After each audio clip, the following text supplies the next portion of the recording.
You're lying in bed at 11:47 p.m., lights off, phone inches from your face. You told yourself you'd sleep early. Instead, your thumb keeps moving. One more post. One more video. One more update. You don't even care about most of what you're seeing, but you don't stop. You don't like admitting that you're not scrolling because you're curious, you're scrolling because you don't want to feel what's underneath. Here's the interruption you can use tonight, exactly as written: stop. Put the phone down. Feel your feet. Say it quietly.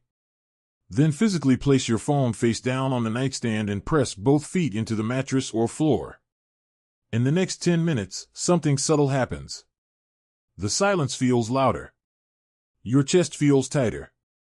You notice the emotion you were skimming past, maybe stress about money, tension from a conversation, anxiety about tomorrow.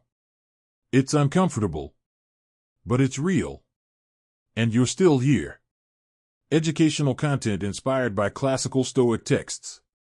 Not medical, psychological, financial, or legal advice. This won't make the feeling disappear, but it will stop you from numbing it. The real problem isn't screen time. It's avoidance. Doom scrolling feels passive, but it's active distraction. It keeps your nervous system busy so you don't have to sit with boredom, sadness, uncertainty, or fear. The feed becomes a buffer between you and your own experience. This is costing you more than late nights. It's costing presence. It's costing attention that could go toward relationships, work, financial decisions, or even genuine rest. And the longer you scroll to avoid feeling, the harder it becomes to tolerate stillness at all. The Stoics talked about examining impressions, noticing the first impulse and deciding whether to follow it. Today, the impression is a glowing screen and a restless thumb. The impulse feels harmless. But it quietly trains you to escape discomfort instead of metabolizing it. By the end of this lesson, you'll interrupt avoidance with a simple 3-step return-to-body routine. You'll reclaim time that usually dissolves into scrolling. And you'll feel more present, not because life got easier, but because you stopped numbing it. If you've ever put your phone down and immediately picked it back up without knowing why, this is for you. Subscribe if you want practical emotional control tools that work in real, modern moments. First, you'll see why scrolling spikes when emotions rise. Next, you'll practice a physical reset that brings you back into your body. Then, you'll learn how to stay with a feeling for 90 seconds without escaping it. Finally, you'll step into a real late-night moment where the urge to scroll feels overwhelming, and you'll stay anyway. Later, there's a moment where you feel the urge most intensely, not because you're bored, but because something painful surfaced. That's where the real shift begins. You're at your desk mid-afternoon. You told yourself you'd finish the report before 3 p.m. But an uncomfortable email from your manager is sitting in your inbox. You read it once. Your stomach tightens. Without thinking, you open a news app. Then a social app. Then your messages. 20 minutes later, you don't even remember why you picked up your phone. Here's the microscript you use in that exact moment. This is avoidance. Come back to the body. Say it quietly. Not with shame. Not with drama. Just factual. This works because doom scrolling isn't really about content, it's about state regulation. The second something uncomfortable hits, criticism, uncertainty, comparison, boredom, your nervous system looks for stimulation. Your brain would rather feel distracted than vulnerable. So it reaches for novelty. When you label it as avoidance, you interrupt the automatic loop. You move from unconscious reaction to conscious observation. That small shift creates space. And in that space, you can choose. Now add the second move, physical anchoring. After you say, this is avoidance. Come back to the body, you do 3 things in order. Sit upright, place both feet flat on the ground, take 1 slow breath in through your nose and 1 slow breath out through your mouth. That's it. No complicated routine. No productivity hack. Just posture and breath. Why does this work? Because scrolling pulls attention outward in rapid fragments. Your body disappears. You become a pair of eyes and a thumb. But emotions live in the body: tight chest, shallow breathing, clenched jaw, sinking stomach. When you return attention to posture and breath, you re-enter the place where the feeling actually exists. In North America especially, productivity culture teaches you to override feelings and push through. So when discomfort shows up, especially around work or money, your brain panics. It thinks, this feeling will slow me down. So it seeks distraction to regain a sense of control. But distraction doesn't restore control. It delays contact. Imagine you just saw a colleague announce a promotion on LinkedIn. You feel behind. Instead of naming that feeling, you open Instagram. You scroll through fitness videos, vacation photos, and financial advice clips. Your mind becomes noisier, not calmer. Comparison increases. The original feeling multiplies. Now imagine the same moment, but you use the script. This is avoidance. Come back to the body. Feet flat. One slow breath. You feel the tightness in your chest. You notice the thought, I'm behind. Instead of fighting it, you simply observe it. That observation is power. The Stoics called this separating the impression from the judgment. The impression, someone else succeeded. The judgment, I'm failing. The scroll habit fuses those instantly and runs. The body return slows the fusion. Here's a tiny action you can measure today. Create 2 check windows. One mid-morning. One late afternoon. Outside those windows, you only check your phone if there is a clear, stated purpose. Not boredom. Not discomfort. A purpose. Write the windows down. 10:30 a.m. and 4:30 p.m., for example. When the urge to check hits outside those times, use the script first. Now let's slow it down for 10 seconds. Sit still. Feel your back against the chair. Notice your breathing without changing it. Where is the tension right now? Jaw? Shoulders? Chest? You're not fixing anything. You're noticing. The urge to scroll usually peaks and fades within 90 seconds if you don't feed it. Most people never test that because they respond instantly. But if you stay with the physical sensation, the itch, the restlessness, it crests and softens. This matters later because stronger emotions are coming. Not just boredom or mild comparison, but real discomfort. Conflict. Financial pressure. Disappointment. If you can't tolerate a small urge to scroll, you won't tolerate larger emotional waves either. The body return routine builds tolerance in low-stakes moments. You're training steadiness. Scrolling feels like relief. Presence feels like effort at first. But the effort becomes strength. And the strength becomes calm. Right now, the goal isn't to delete every app or become perfectly disciplined. The goal is to interrupt the reflex long enough to choose differently once. Then again. Then again. You don't need less technology. You need more awareness in the moment your thumb moves. And that moment is always earlier than you think. You're sitting on the couch after dinner. You told yourself you'd just check one thing. Instead, 45 minutes vanish. Your eyes feel dry. Your head feels heavy. And underneath that dull numbness is something you didn't want to face, the argument from earlier, the bill you haven't opened, the quiet loneliness that shows up at night. The mistake isn't that you scrolled. The mistake is believing the scroll is the problem. Most people try to fight doom scrolling with restriction. Delete the app. Set a timer. Lock the phone in another room. And sometimes that helps. But if you don't address what the scrolling is protecting you from, the habit simply shapeshifts. You switch apps. You open YouTube instead of Instagram. You check email instead of TikTok. The avoidance finds a new doorway. The real correction is this: scrolling is a signal, not an enemy. When the urge spikes, instead of saying, I need more discipline, you say, what am I not wanting to feel right now? That's the pivot. Here's the replacement rule: Before you scroll, name the feeling in one word. Just one. Anxious. Lonely. Overwhelmed. Embarrassed. Restless. You don't analyze it. You don't solve it. You name it. Why does this work? Because naming emotion reduces its intensity. When a feeling is vague, it feels huge. When it's labeled, it becomes specific.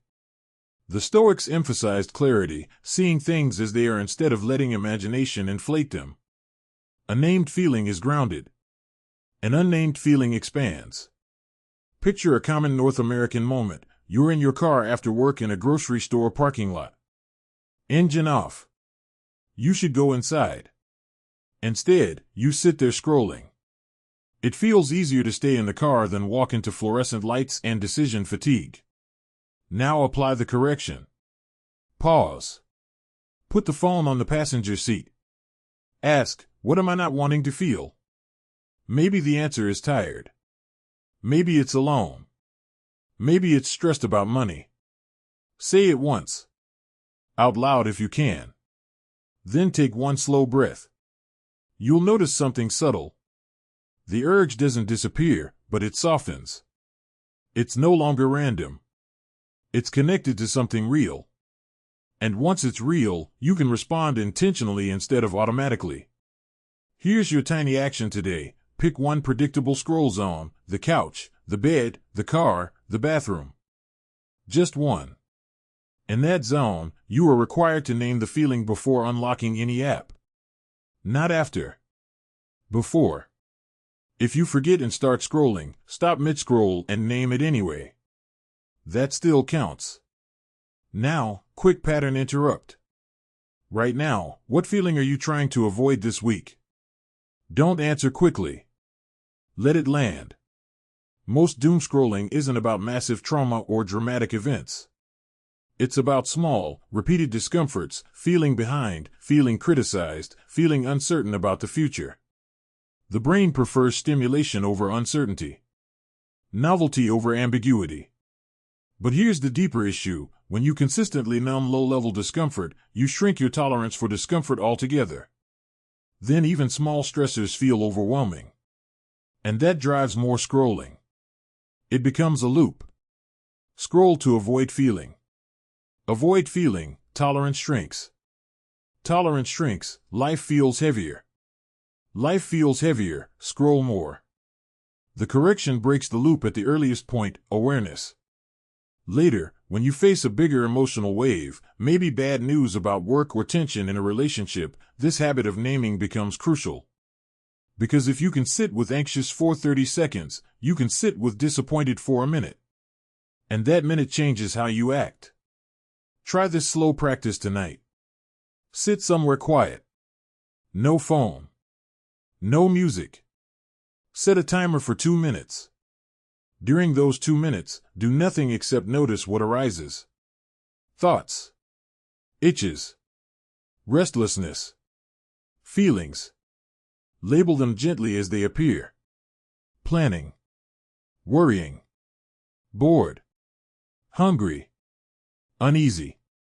You're training emotional literacy. Not suppression. Not indulgence. Literacy.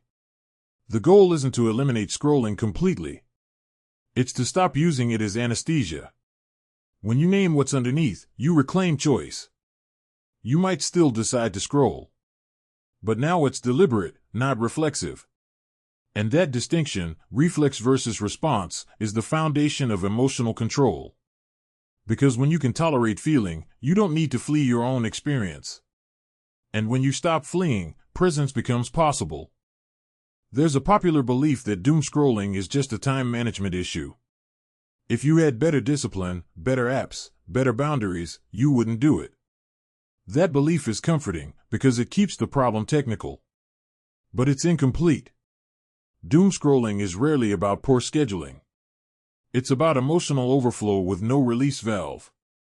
Here's the myth: if I were stronger, I wouldn't need distraction.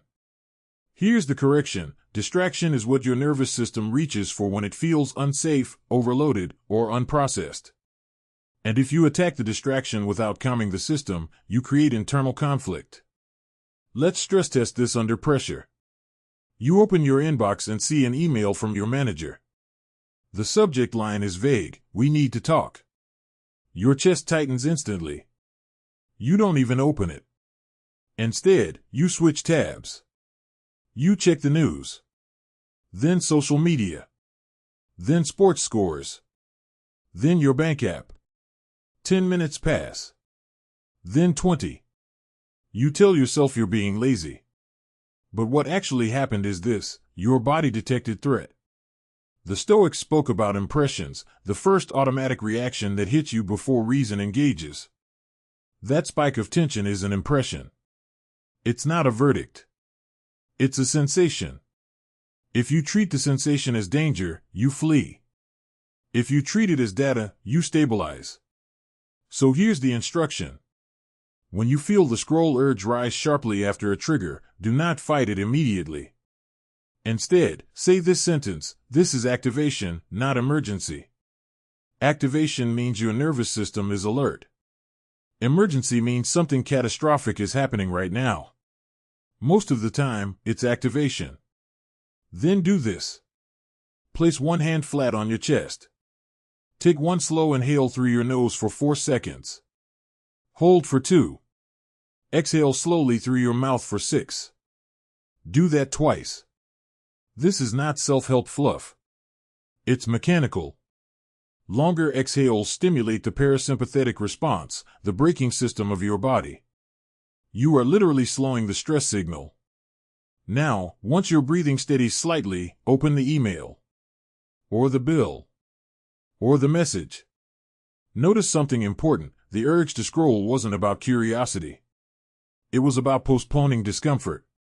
In North America, we're surrounded by infinite stimulation. Every platform is designed to keep you engaged. But the deeper vulnerability is that we rarely practice sitting with microstress. When a message says, "We need to talk," your mind leaps forward. You imagine job loss, embarrassment, failure, financial instability. In seconds, imagination expands far beyond reality. This is the second correction: separate fact from projection. Fact: I received an email that says we need to talk. Projection: I'm in trouble.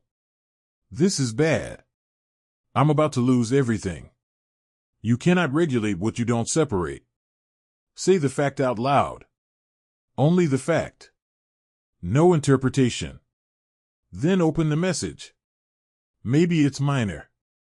Maybe it's feedback. Maybe it is difficult news. But even difficult news is easier to face than the fantasy spiral you built while scrolling. Now here's where this becomes durable under pressure. Imagine you've already had a long day. You're tired. You argued with your partner that morning. You're behind on a project. Your emotional capacity is low. That's when the scrolling is most seductive. Because when capacity drops, avoidance feels efficient. So the real skill isn't eliminating stress. It's increasing recovery speed. Instead of asking, "How do I never feel overwhelmed?" ask, "How quickly can I return to steady?" Return speed matters more than perfection. Try this slow practice tomorrow at work. When you feel the urge to check something unrelated to your current task, pause for 10 seconds. Look at one fixed point on your desk: a pen, a corner, your keyboard. Breathe slowly. Ask, "What am I avoiding in this moment?" Then take one physical step toward the avoided task. Just one. Open the document. Write one sentence. Read one paragraph. Make one call.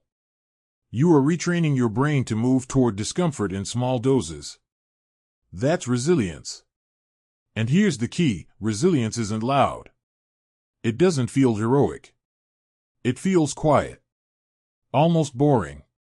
It feels like choosing to stay present when escape is available. We're not trying to eliminate scrolling forever. We're trying to eliminate unconscious escape. Because when scrolling becomes conscious, it becomes limited. And when it becomes limited, your attention returns. In the next section, you'll see how this plays out in a real-life scenario where the old habit almost wins, and how small interventions change the outcome without requiring dramatic willpower. No grand transformation. Just steadier response. That's the point. You're at your kitchen table on a Sunday afternoon. Laptop open. Budget spreadsheet staring back at you. The numbers don't look catastrophic, but they don't look comfortable either. Credit card balance higher than you expected. Savings lower than you told yourself it was. Your chest tightens slightly.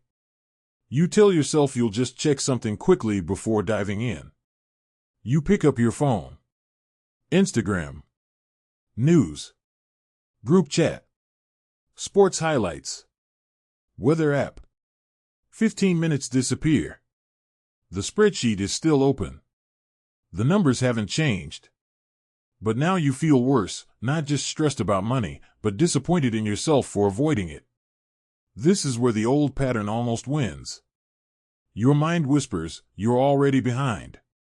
You're bad with money. What's the point? The urge to scroll again rises, not because you're curious, but because shame feels heavier than distraction. Pause here. Remember the first correction, scrolling is a signal. Instead of shaming yourself, you set the phone face down. You say quietly, what am I not wanting to feel? The answer comes quickly this time, embarrassed. You sit with that word. Embarrassed. Not ruined. Not doomed. Not irresponsible forever. Embarrassed. You take one slow inhale. Hold. Long exhale. Then you apply the second correction, separate fact from projection. Fact, my credit card balance is $3,200. Projection, I'll never get ahead. I'm terrible with money. You say the fact again. Just the fact. Your breathing steadies slightly. Now comes the third tool, activation, not emergency. Your body feels activated. That doesn't mean catastrophe is happening right now. It means your nervous system dislikes uncertainty. You put one hand on your chest. Slow inhale. Longer exhale. The urge to scroll again is still there. But it's weaker now. It doesn't feel urgent. It feels optional. You look at the spreadsheet. Instead of trying to fix everything, you ask a different question. What is the next physical step? Not the master plan. Not a 5-year strategy. Just the next physical step. You decide to categorize last week's expenses. That's it. You click into one cell. Type in a number. Move to the next. Halfway through, your brain tries again. This is uncomfortable. Check your phone. You notice the thought. Label it, avoiding. Not fighting. Not judging. Just labeling. Back to the spreadsheet. 10 minutes pass. Something subtle shifts. The numbers still aren't perfect, but they're clearer. Clarity replaces dread. You're not finished. The situation isn't solved. But you're no longer frozen. That's improvement without completion. Now imagine the same pattern later that evening. You're in bed. Lights off. You remember the awkward comment you made at dinner with friends. You replay it. Your stomach knots. You reach for your phone. Stop. What am I not wanting to feel? Embarrassed. Again. The same word. Interesting. You breathe slowly. Longer exhale. You separate fact from projection. Fact, I made a joke that didn't land. Projection, they think I'm stupid. You feel the difference immediately. One is a moment. The other is a global identity attack. You let the fact exist. You don't scroll. You lie there with mild discomfort for maybe 30 seconds longer than usual. Then it softens. Not completely. But enough. This is what building tolerance looks like in real time. It doesn't feel glamorous. It feels like small refusals to escape. Old pattern, discomfort, scroll, numb, regret. New pattern, discomfort, name, breathe, act, or rest intentionally. Over time, the gap between trigger and response widens. That widening is where freedom lives. Notice something important in both scenes, the budget spreadsheet and the awkward memory. You didn't eliminate discomfort. You stayed with it long enough to prevent it from driving your behavior. And here's what's still ongoing. You still feel stress about money. You still feel mild embarrassment about dinner. Those emotions haven't vanished. But they're no longer in control. You're calmer, clearer, slightly steadier. That's enough. Emotional control isn't about becoming unbothered. It's about shortening the distance between awareness and choice. And when that distance shortens, doom scrolling stops being your default coping strategy. It becomes a choice, one you make consciously, occasionally, instead of reflexively, constantly. That's the shift. Not perfection. Presence. Here's the core shift you've been building. Doom scrolling is reacting.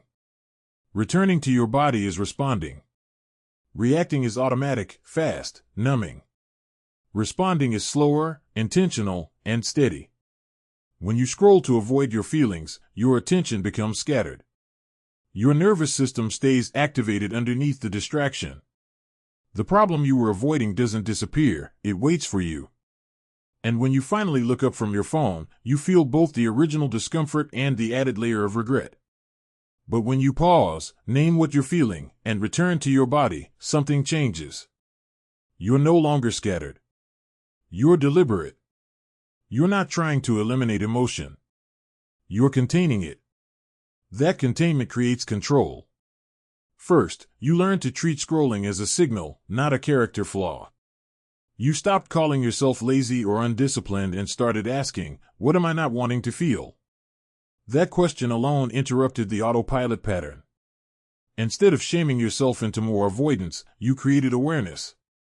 Then you practiced separating fact from projection. You saw how quickly your mind turns a moment into an identity, a mistake into I'm terrible, a bill into I'll never recover, a comment into everyone thinks I'm incompetent. When you returned to the simple, concrete fact, the emotional charge dropped. Not to zero, but enough to think. Next, you learn to work with your nervous system instead of fighting it. Slow inhale. Longer exhale. Hand on chest. 60 seconds of physical regulation. You discovered that most urges to scroll are not intellectual cravings, they're bodily attempts to escape activation. When the body settles, the urge weakens. Finally, you practiced activation without catastrophe. Just the next physical step. One email. One line in a spreadsheet. One honest sentence in a conversation. You didn't need to solve everything. You needed to move once. That's emotional control. Not suppression. Not denial. Direction. Now here are 3 specific steps you can apply today.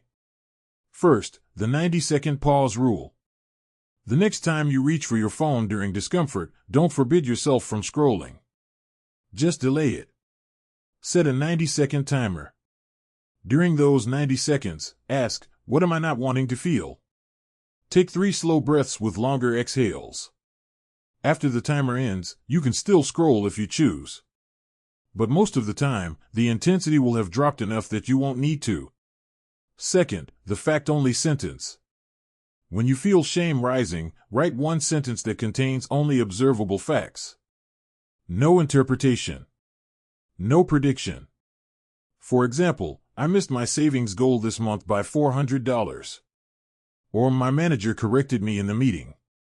Read the sentence out loud. Notice how different it feels from the story your mind wants to attach. This trains clarity under pressure. Third, the next physical step rule. When you catch yourself planning, worrying, or looping, ask, what is the smallest visible action I can take in the next 5 minutes? Send the email. Open the document. Put the gym shoes by the door. Action breaks avoidance faster than motivation ever will. If this lesson resonated, the next layer to explore is how to handle emotional triggers in real-time conversations, especially when someone else's tone activates you. A natural follow-up would be a lesson titled, Emotional Control, Responding Without Escalating. Because once you can regulate yourself alone, the real test is staying steady when someone else is reactive. This channel exists for that steady growth. Not hype. Not guilt. Not dramatic overhauls. Calm, usable tools that help you respond instead of react, at work, in money decisions, in relationships, and in the quiet moments when no one else is watching. You don't need to delete every app. You don't need to become perfectly disciplined. You need awareness, breath, and one intentional action. Doom scrolling isn't the enemy. Unconscious escape is. And every time you pause before scrolling, you build a small layer of self-respect. Not because you were perfect, but because you chose presence over avoidance. That's how control returns. If you want more tools that help you stay emotionally steady under pressure, subscribe, and I'll see you in the next lesson.